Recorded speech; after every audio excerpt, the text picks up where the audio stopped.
اتولد السيد بدير في قرية أبو الشقوق مركز كفر صقر في محافظة الشرقية في 11 يناير سنة 1915. الفنان سيد بدير كان شخص متفوق جدا جدا في دراسته، لدرجة إن هو درس الطب البيطري، لكن للأسف ما لقاش نفسه في مجال الطب البيطري، فقرر إن هو يدخل مجال الفن، وبعدها اشتغل مخرج في الإذاعة المصرية، ووصل لدرجة كبير المخرجين في الإذاعة. حياته الفنية بدأها كمخرج وكمؤلف للإذاعة وللسينما وللمسرح والتلفزيون، وكتب وأخرج للإذاعة حوالي 3000 مسلسل، وكتب للسينما السيناريو والحوار للعديد من الأفلام، وأنتج وألف وأخرج للمسرح حوالي 4000 مسرحية إلى جانب المسلسلات طبعاً، وقدم أفلام منها حكم القوي لحسن الإمام، وتوالد بعد كده كتاباته وقدم لنا فيلم حميدو وفتوات الحسينية وشباب امرأة ورصيف نمرة 5، وفي سنة 1957 اتحول للإخراج، وكان آخر أفلامه كمخرج أرملة في ليلة الزفاف سنة 1974، وكان آخر أفلامه ككاتب فيلم السلخانة سنة 1982.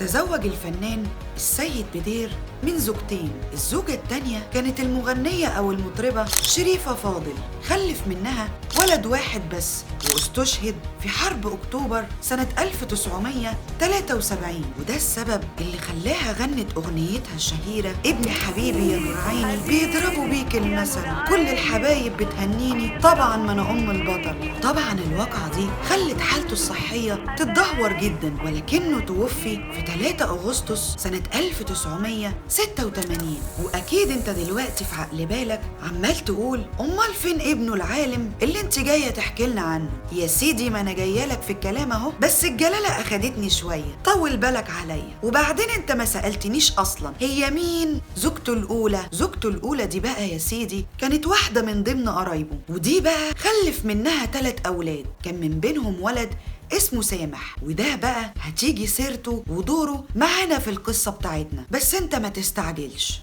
المهم ابنه التاني ده بقى كان أشهرهم، وهو سعيد السيد بدير أو العالم سعيد السيد بدير. سعيد ابنه التاني كان واحد من أبناء المؤسسة العسكرية المصرية، التحق بالكلية الفنية العسكرية من حبه الشديد للقوات المسلحة، وتدرج فيها لحد ما بقى معيد، وبعد كده بقى أستاذ مساعد في الكلية، وكان أول واحد يحصل على شهادة الماجستير في الهندسة الكهربائية من الكلية العسكرية، والدكتوراه في الهندسة الإلكترونية من جامعة كينت الإنجليزية، وتم ترشيحه للجائزة الأولى التشجيعية، لدرجة إن هو وصل لرتبة عقيد مهندس في القوات الجوية، لكنه طلب إنه يحال على المعاش علشان يبدأ يكمل أبحاثه. أصل سعيد كان نبغى في زمانه، ده كان جايب مجموع في الثانوية العامة 95%، وده على فكرة كان مجموع كبير جدا وقتها، ده حتى بتوع الطب ما يعرفوش يوصلوا له. المهم يا سيدي تمت الاستجابة لطلبه، وأحيل على المعاش برتبة عقيد، وبعدها طار على ألمانيا علشان يكمل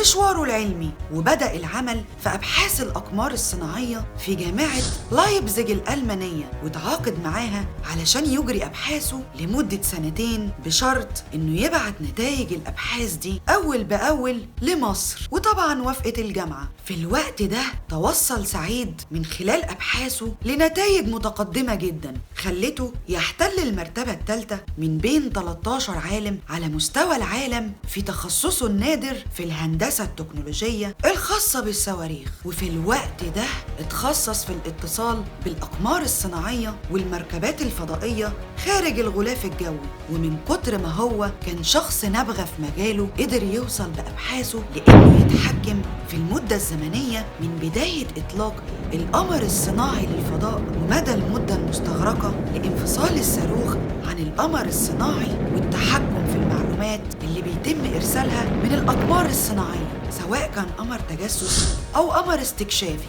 وإرسال المعلومات دي لمركز المعلومات في الأرض. وكان وصل بأبحاثه إنه إزاي يسخر قمر صناعي معادي لمصلحتنا. انت متخيل مدى ذكائه؟ ومن هنا بقى بدأت قصة تتبعه. طبعا حاولت إسرائيل إنها تشتري أبحاثه في مقابل شيك مفتوح أو على بياض زي ما بيقولوا، علشان يحط فيه المبلغ اللي هو عاوزه، بس طبعا هو رفض. وكمان عرضت عليه أمريكا إنها تشغله في وكالة ناسا وإنه يحصل على الجنسية الأمريكية وبمبلغ مالي مغري جدا جدا. وده بعد ما بدأ في ألمانيا إن هو يجري تجارب علمية على مشروع خاص باسم 254 يتعلق بالهوائيات والاتصال بالفضاء وإمكانية التشويش على سفن الفضاء الأمريكية. ولكنه رفض عرض أمريكا زي ما رفض عرض إسرائيل، حتى إن زوجته قالت إنه رفض تخصيص أبحاثه لأي جهة خارجية، على الرغم من إنهم استخدموا معاه كل الإغراءات، ومع ذلك خصص كل أبحاثه لمصر فقط. وقتها الرئيس الأسبق حسني مبارك عينه مستشار ليه في مجاله. المهم يا سيدي، استمر الدكتور سعيد في تجاربه العلمية في ألمانيا على اعتبار إن الإمكانيات في مصر مش متاحة لتجارب زي دي في وقتها. وهنا بقى بدأ يحس إن حياته مهددة. ده رافض عرضين، واحد لأمريكا وواحد لإسرائيل. طبعا هو ما كدبش خبر وكتب رسالة للحكومة المصرية يطلب فيها حمايته. بعدها طبعا جاله اتصال من السلطات المصرية في القاهرة تطلب منه فورا انه يرجع لمصر، لانه كان بيتعرض طول الفترة اللي قعدها في ألمانيا لضغوط نفسية شديدة. كان طول الوقت حاسس ان في حد بيراقبه ومتتبعه منين ما بيروح هو وعيلته، لدرجة انه كان بيلاقي تغيير في عفش بيته، وكانوا ساعات بيصحوا من نومهم على أصوات غريبة في البيت، ولما ينوروا الأنوار يلاقوا الصور اللي كانت على الحيطة أو البراويز اتغير مكانها. ده حتى في مرة كان جاي بيعدي الطريق جات عربية سريعة كانت هتشيله من مكانه، ناهيك بقى عن مكالمات التهديد اللي كانت بتجيله هو وعيلته، يا إما الرضوخ أو التصفية. وطبعا كل ده كان على لسان زوجته. المهم يا سيدي، لما قرر الرجوع لمصر وهو في طريقه للمطار وجاي يطلع الطيارة، حاولت المخابرات الألمانية إنها تمنعه من السفر، لكن طبعا كابتن الطيارة المصرية اللي كانت تابعة لمصر للطيران إن مصر ليها سيادتها وإن الطيارة جزء من أرض مصر، وطبعا الطيار ده واحد من رجالة مصر الشرفاء. المهم علشان ما طولش عليك أكتر من كده، بعد رجوعه لمصر طلب من أخوه سامح، فاكر سامح اللي أنا قلتلك عليه في بداية الحلقة؟ طلب من أخوه سامح مفتاح شقته اللي كان في شارع طيبة في اسكندرية علشان يكمل بحثه، وطلب من أخوه إنه يراعي زوجته وأطفاله الاتنين. لكن طبعاً فضلوا يحاولوا إن هم يوصلوا له علشان يتخلصوا منه. وفي 14 يونيو سنة 1989 بعد موت والده السيد بدير ب3 سنين، واحد من سكان العمارة اللي كان ساكن فيها الدكتور سعيد في اسكندرية شم ريحة غاز، وفي أثناء ما هو بيدور ريحة الغاز دي كانت جاية منين، سمع صوت حاجة بتترزع أو بتتخبط في أرض الشارع. طبعا الراجل الساكن ده اتفزع جدا وطلع من الشباك يشوف هو فيه ايه اللي بيحصل. لقى واحد في سن الأربعينات مرمي في الشارع، فجري بسرعة علشان يتصل بالنجدة اللي وصلت في وقتها.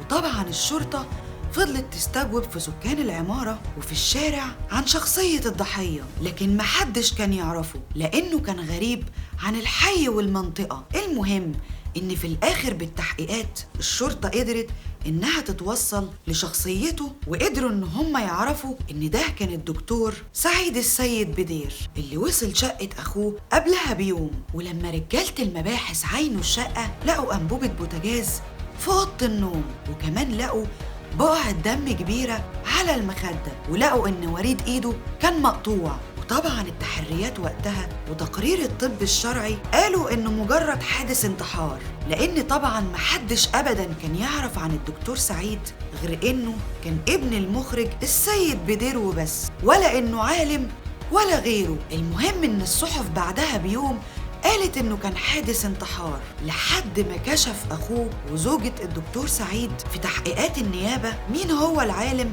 سعيد السيد بدير، وإنه ما كانش شخص فاشل أو ناقصه فلوس علشان ينتحر، ده كان خايف على مصير ولاده. ده غير إنه تم العثور ضمن أوراقه على مقدمة بحث علمي. فإزاي بقى واحد هيعمل بحث علمي يوم ينتحر؟ لكن طبعا اللي قاموا باغتياله كانوا عايزين يبينوا وكأن الجريمة انتحار في وجود أنبوبة الغاز جوه أوضة النوم. لكن حتى العقل بيقول إزاي واحد هينتحر هيعمل 3 محاولات انتحار في وقت واحد، فيحط أنبوبة غاز ويسربها على نفسه ويقوم يقطع شرايين إيده وفي الآخر يروح رامي نفسه من بلكونة من الدور الرابع. ده لو كان شخص مش في وعيه أو حتى كان إنسان خارق عمره ما كان هيعرف يعمل ده كله في نفسه. ده غير إن زوجته أكدت إن في كتير من أوراق أبحاثه الخاصة اللي كانت معاه قبل الحادث مش موجودة ومحدش لقاها، وده طبعا يأكد لك الشبهة الجنائية في الحادث. ولكن هنقول ايه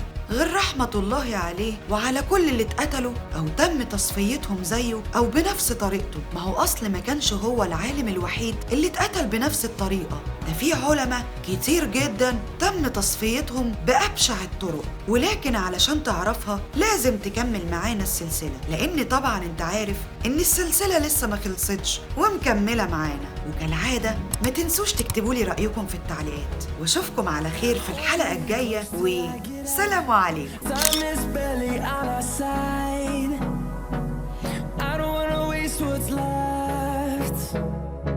The storms we chase are leading us, and love is all we'll ever try.